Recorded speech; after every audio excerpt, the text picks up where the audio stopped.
Okay, हमने chapter के 2 part ख़त्म कर लिए। एक गैल्वेनिक सेल वाला जिसमें इलेक्ट्रोकेमिकल सेल और इलेक्ट्रोलाइटिक सेल्स दोनों थे, और उसके बाद कंडक्टिविटी इन सोल्यूशन वाला, molar conductivity, equivalent conductivity, कोलरॉस law, ये सब। ठीक है, अब तीसरा पार्ट जो है ये है commercially important cells. Commercially important 3 type के सेल पढ़ने हैं हमें। एक तो प्राइमरी सेल, दूसरा सेकेंडरी सेल, और तीसरा फ्यूल सेल। प्राइमरी सेल्स उसे बोलते हैं जिसको एक बार यूज़ करो, बाद में आप उसको रीयूज़ नहीं कर सकते। ठीक है, यूज़ एंड थ्रो। जैसे कि जो घड़ी में हम सेल डालते हैं, पेंसिल सेल्स, ठीक है, रिमोट के जो सेल्स होते हैं नॉन रिचार्जेबल, वो प्राइमरी सेल है। उसको ड्राई या लेक्लांचे सेल बोला जाता है। और दूसरा प्राइमरी सेल जो है मर्क्यूरी सेल, जो वॉचेस में होता है, फ्लैट होता है, आपने देखा होगा। ठीक है, क्रोम होता है ऊपर। ठीक है, वही मर्क्यूरी सेल। सेकेंडरी सेल या सेकेंडरी बैटरी, जिसको आप रिचार्ज कर सकते हो। ठीक है, जिसमें 2 पढ़नी है हमें, लेड स्टोरेज और निकल कैडमियम सेल, निकैड भी बोलते हैं उसको। और तीसरा फ्यूल सेल। फ्यूल होता है हाइड्रोजन, कोई हाइड्रोकार्बन होता है। ठीक है, और कंबंशन के लिए क्या चाहिए? ऑक्सीजन। ये पॉल्यूशन फ्री है, इसकी एफिशिएंसी बहुत अच्छी होती है, तो इसके एडवांटेजेस बहुत ज़्यादा है। ठीक है, सो सबसे पहले हम स्टार्ट करते कहाँ से? ड्राई सेल से। कंस्ट्रक्शन याद रखना है, और सेल रिएक्शन बहुत इंपॉर्टेंट, भूलना नहीं है। ठीक है, पार्ट इजी है यहाँ पर। एनोड जो है वो जिंक का होता है, मतलब जो कंटेनर हम देखते हैं वो कंटेनर किसका बना होता है? जिंक का। और जो कैथोड होता है वो पॉजिटिव होता है, वो ग्रेफाइट रॉड होता है, जो बाहर दिखता है थोड़ा हमें। ठीक है, जिसके सराउंड में होता है मैंगनीज डाइऑक्साइड। ओके, और इलेक्ट्रोलाइटिक सोल्यूशन जो एक फिल्टर के थ्रू होता है, पेस्ट ऑफ NH4Cl और ZnCl2, जो इलेक्ट्रिकल कंडक्टेंस के लिए होता है। ठीक है, so zinc anode, carbon cathode, surrounded by manganese dioxide, और इलेक्ट्रोलाइट होता है NH4Cl और जिंक क्लोराइड की पेस्ट। अब देखते हैं कैथोड पे कौन सी रिएक्शन होती है। कैथोड पे होता है रिडक्शन ना, तो मैंगनीज डाइऑक्साइड जो है MnO2 ये रहा, जो कैथोड के साथ होता है, वो रिड्यूस होगा अमोनियम आयन की प्रेजेंस में, देख लो आप, और टोटल 2 इलेक्ट्रॉन्स गेन करेगा। यहाँ पर मैं लिख भी देता हूँ 2 इलेक्ट्रॉन्स। ठीक है, ये 2 इलेक्ट्रॉन्स, 2 इलेक्ट्रॉन को ये गेन करेगा। तो Mn+4 है यहाँ पर, +4 +3 में चला जाएगा, देख लो आप। O का -2, OH का -1, सो मैंगनीज गोज टू +3, और अमोनिया में गेन करेगा तो अमोनिया गैस में कन्वर्ट होगा। राइट, सो कैथोड पे होता है रिडक्शन, और एनोड पे होता है जिंक का ऑक्सीडेशन। तो zinc loses 2 electrons to form zinc +2। समझ में आ गया? सो ओवरऑल रिएक्शन हो जाएगी zinc +2 +2 ammonia, it gives ZnNH3 whole twice +2।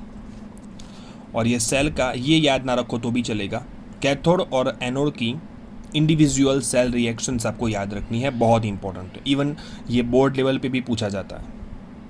और ये सेल का पोटेंशियल है 1.25 से लेकर 1.5 वोल्टेज तक ही देता है, जो कम है। ठीक है, लेकिन फ़ायदे बहुत हैं, क्योंकि फ़ायदे सुनना मैंने लिखे नहीं है।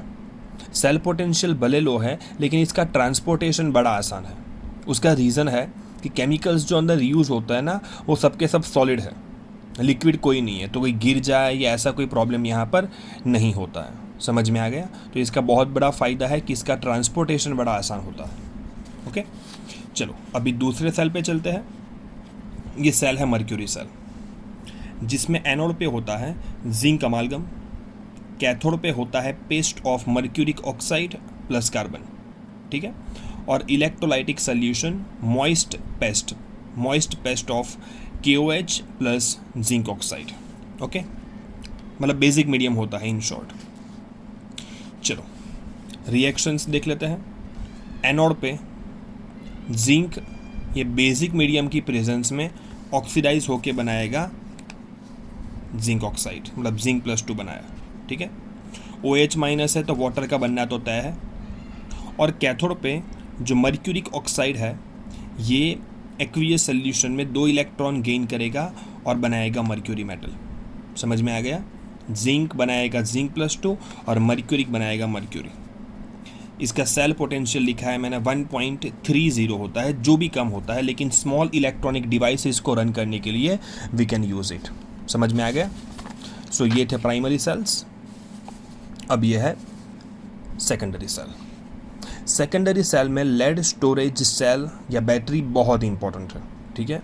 इवन ये सबके सब सेल्स में सबसे ज़्यादा इंपॉर्टेंट यही है, जिसमें एनोड पे लेड होता है, कैथोड पे लेड ऑक्साइड होता है, electrolyte 38% by mass sulphuric acid होता है। इसमें 6 एनोड और 6 कैथोड लेते हैं, 6 पीबी के रॉड और 6 PbO2 के रॉड। अगर टोटल 12 रॉड आप लेते हो तो ये सेल का जो पोटेंशियल होगा वो 12 वोल्ट मिलेगा। तो जितने में टोटल नंबर ऑफ रॉड लेता हूँ, इलेक्ट्रोड्स आई मीन, उतना ही मिलेगा हमें EMF। अगर मैं 3 लेता हूँ तो 6 वोल्टेज होता है, जो मोपेड होता है उसकी बैटरी 6 वोल्ट की होती है। और अगर मैं 6 और 6 लेता हूँ तो 12 बनेगा। कार की बैटरी जो होती है वो 12 वोल्टेज की होती है। और बड़ी बैटरी चाहिए तो आपको क्या बढ़ाना है? नंबर ऑफ इलेक्ट्रोड बढ़ाना है, क्योंकि हमने पढ़ा भी है conductance is directly proportional to area by length. Area मतलब नंबर ऑफ इलेक्ट्रोड, सीधी बात है। समझ में आ गया? सो ये बहुत इंपॉर्टेंट चीज़ है। जब ये काम में होता है डिस्चार्ज, तब एनोड पे ऑक्सीडेशन होगा, लेड सल्फ्यूरिक एसिड के सल्फेट की प्रेजेंस में लेड सल्फेट बनाएगा, और कैथोड पे लेड ऑक्साइड BH+ और सल्फेट की प्रेजेंस में इलेक्ट्रॉन गेन करके लेड सल्फेट ही बनाएगा। 0 से +2 बना और +4 से +2 बना। समझ में आ गया? तो ये रिएक्शंस बहुत इंपॉर्टेंट है। जब ये रिचार्ज करते हो आप, ये डिस्चार्ज जब यूज़ में होता है, जब इसको आप रिचार्ज करते हो तो एनोड बन जाएगा कैथोड और कैथोड बन जाएगा एनोड। तो ये अगर कैथोड बनेगा तो रिवर्स रिएक्शन चलेगी, और ये एनोड बनेगा तो यहाँ से यहाँ रिएक्शन चलेगी, ठीक है। सो कैथोड पे एनोड पे आपको पूरा उल्टा कर देना है। समझ में आ गया? इंपॉर्टेंट है ये, ठीक है। चलो अगला है nicad cell, nickel cadmium cell. वो पेंसिल सेल जैसे दिखते हैं लेकिन केमिकल्स अलग होते हैं। कुछ कैमरा सेल्स जो कि जिसका चार्जर भी मार्केट में अवेलेबल होगा, आपने देखा भी होगा, शायद आपके घर पे भी हो, ठीक है। वो निकेट सेल होता है। अभी देखना आप, ऊपर लिखा भी होता है, ठीक है, निकेट। एनोड पे कैडमियम, कैथोड पे निकल ऑक्साइड। इलेक्ट्रोलाइट जो होता है वो है बेस KOH। यहाँ पर आप चाहो तो NaOH भी ले सकते हो। सिंपल है ये। एनोड पे कैडमियम का ऑक्सीडेशन होके कैडमियम +2 बनता है बेसिक मीडियम में, ठीक है, सिंपल। और कैथोड पे निकल +4 एक्वियस मीडियम में इलेक्ट्रॉन गेन करके निकल +2 बनाता है। कैडमियम +2 निकल +2, 0 से +2 +4 से +2, जिसका सेल पोटेंशियल होता है 1.4 वोल्टेज, जो कैमरा में हम 2 या 3 यूज़ करते हैं, फ्लैश के लिए होता है वो। ओके, चलो अगला जो है वो है फ्यूअल सेल।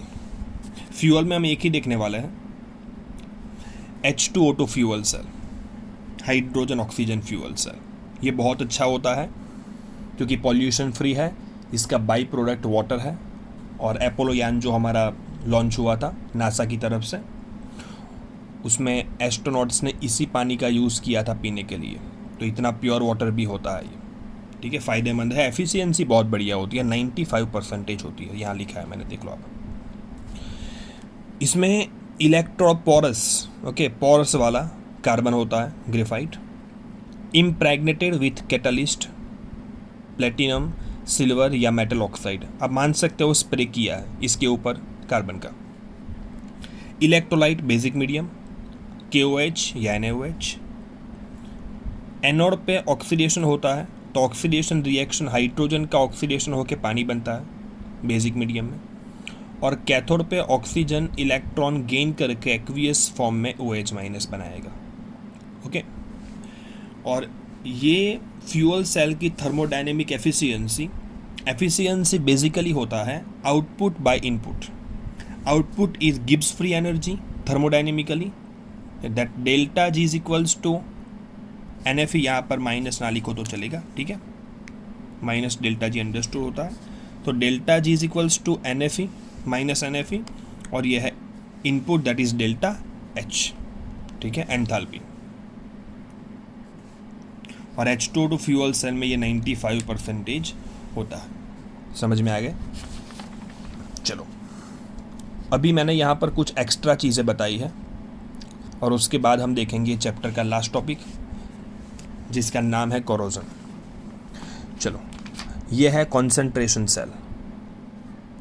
या कॉन्सेंट्रेशन सेल का मतलब दोनों के दोनों, सुनना ठीक से, दोनों के दोनों हाफ सेल के अंदर सेम सॉल्यूशन होता है. या तो मान लो कि दोनों के अंदर जिंक इलेक्ट्रोड और जिंक सल्फेट का ही सॉल्यूशन. तो आप सोचोगे सर ये तो इक्विलिब्रियम पे आ गया, तो करंट फ्लो होगा नहीं. लेकिन करंट तभी फ्लो होगा, करंट फ्लो हो सकता है तभी होगा जब, करंट तभी फ्लो होगा जब दोनों के दोनों इलेक्ट्रोलाइट की कॉन्सेंट्रेशंस अलग अलग हो. तो जस्ट ड्यू टू कॉन्सेंट्रेशंस जहाँ पर इलेक्ट्रिसिटी कंडक्ट हो, ऐसे सेल्स को बोला जाता है कॉन्सेंट्रेशन सेल्स.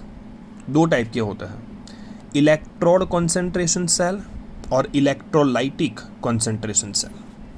इलेक्ट्रोड में इलेक्ट्रोड कॉन्सेंट्रेशन अलग अलग होता है. इलेक्ट्रोलाइट जो मैंने अभी एग्जांपल दिया आपको, जैसे यहाँ पर हाइड्रोजन इलेक्ट्रोड है दोनों तरफ, देख लो आप, प्रेशर दोनों का अलग अलग है. तो E cell is equals to 2.303 RT by NF log of P1 by P2. मतलब लो प्रेशर ऊपर आएगा, हाई प्रेशर नीचे आएगा, ठीक है. और कॉन्सेंट्रेशन सेल के अंदर हाई कॉन्सेंट्रेशन ऊपर आएगी, लो कंसेंट्रेशन नीचे आएगी. मतलब हाई कंसेंट्रेशन, जितनी कंसेंट्रेशन C2 की ज़्यादा उतना ही ई सेल ज़्यादा, ठीक है. वैसे यहाँ पर माइनस आता है ना, तो ये C1 ऊपर होता है, C2 नीचे होता है. तो प्लस कर दिया है तो ऊपर नीचे हो गया है, ठीक है. ये कॉन्सेंट्रेशन सेल्स. उसके बाद है E cell for intermediate reaction. अच्छा, इंटरमीडिएट रिएक्शन का मतलब क्या होता है? ये टेक्स्ट बुक लेवल पे तो बिल्कुल नहीं है. यहाँ पर ऐसा होता है कि कोई एक ही एलिमेंट या मेटल बेसिकली जो अपने अलग अलग स्टेट में होती हो, जैसे कि कॉपर +2 में कन्वर्ट हुआ है और कॉपर +1 में कन्वर्ट हुआ है, ठीक है. तो इंटरमीडिएट में मैं एग्जांपल यहाँ पर लिख ही देता हूँ कि कॉपर कन्वर्ट होता है कॉपर +1 प्लस इलेक्ट्रॉन जिसका वोल्टेज है x, और कॉपर +2 में कन्वर्ट हुआ है, इसका वोल्टेज है y. तो पूछा है कॉपर +1 से कॉपर +2 का वोल्टेज कितना होता है. बस ऐसी टाइप की रिएक्शंस को इंटरमीडिएट रिएक्शन बोलते हैं. तो अगर आपको ये ढूंढना है तो कैसे ढूंढे? तो पहले ऐसे फॉर्म में कन्वर्ट कर दो. तो +1 आपको चाहिए लेफ्ट हैंड साइड पे, देख लो आप, तो x का हो जाएगा -x वोल्टेज, ठीक है. और कॉपर +2 चाहिए राइट साइड पे, वही है. तो दोनों को मिक्स करोगे आप तो कॉपर कैंसिल हो जाएगा, ओके. अब वैल्यूज पुट कर दो. तो N1E1 प्लस N2E2 बाई, ये आपको चाहिए वो N1E1 plus N2E2 by N, ये आप जो आपको चाहिए, ठीक है. तो वैल्यू यहाँ पर पुट कर देते हैं, मैं रफ में यहाँ पर बता ही देता हूँ. N1, इसको 1 ले लेते हैं, सो -x. इलेक्ट्रॉन कितने इन्वॉल्व है? n मतलब इलेक्ट्रॉन्स 1, प्लस इलेक्ट्रॉन कितने इन्वॉल्व है? 2 और y, और डिवाइड बाई ओवरऑल रिएक्शन के इलेक्ट्रॉन 1, ठीक है. तो आंसर कितना आया? 2y - x, ठीक है. चलो, इसके प्रॉब्लम्स करेंगे हम.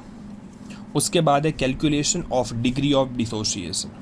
सिंपल है, degree of dissociation alpha is molar या equivalent conductivity at given concentration by at infinite concentration.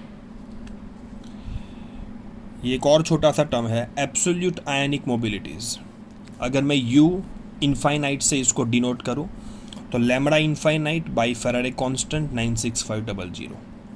और आयनिक मोबिलिटी जो होती है वो आयन की speed divided by potential gradient जो वोल्ट पर सेंटीमीटर में होता है, ठीक है। स्पीड जो होती है उसका यूनिट सेंटीमीटर पर सेकंड, और ये पोटेंशियल ग्रेडियंट है। समझ में आ गया आपको? सो ये कुछ हमारे पास नए टर्म्स थे जो बताना ज़रूरी था आपको, ठीक है। अभी अगले वीडियो में मैं सेंड करूँगा आपको कोरोजन, ठीक है।